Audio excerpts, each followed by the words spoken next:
বিক্ষোভের মুখে পদত্যাগ করলেন নেপালের প্রধানমন্ত্রী কেপি শর্মা ওলি। প্রেসিডেন্টকে চিঠি দিয়ে বিষয়টি নিশ্চিত করেন তিনি। তার পদক্ষেপকে স্বাগত জানিয়েছেন তরুণরা। এরই মধ্যে কেপি শর্মা কাঠমান্ডু ছাড়লেও কোথায় গেছেন তা এখনো অজানা। হেলিকপ্টারে করে মন্ত্রীদের সরিয়ে নিতে শুরু করেছে সেনাবাহিনী। সহিংসতায় আরও 2 জন নিহত হয়েছে।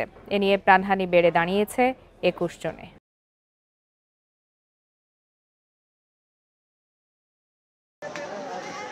নেপালে দুর্নীতি ও সামাজিক যোগাযোগ মাধ্যম নিষিদ্ধের প্রতিবাদে সোমবার বিক্ষোভে নামে তরুণ-তরুণীরা।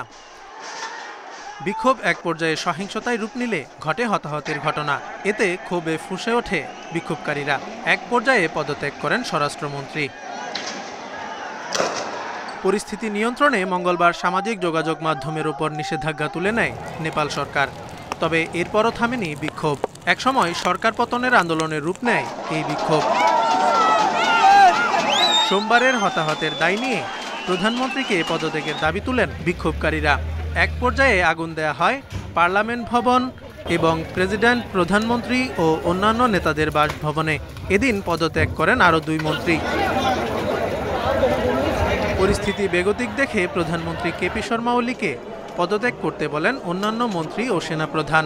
পরে মঙ্গলবার দুপুরে প্রেসিডেন্টের কাছে পদত্যাগপত্র জমা দেন প্রধানমন্ত্রী কেপি শর্মা। চলমান সমস্যা এবং রাজনৈতিক সংকট সমাধানের জন্যই এই পদক্ষেপ বলে জানান তিনি।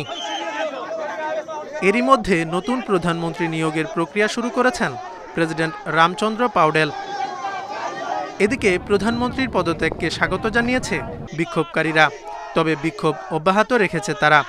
নেপাল কমিউনিস্ট পার্টির কার্যালয়েও গুড়িয়ে দিয়েছে তরুণ-তরুণীরা। এদিকে নিরাপত্তা ইস্যুতে বাতিল করা হয়েছে ত্রিভুবন আন্তর্জাতিক বিমানবন্দরের সব flight. Jobayer Hossain, Independent news.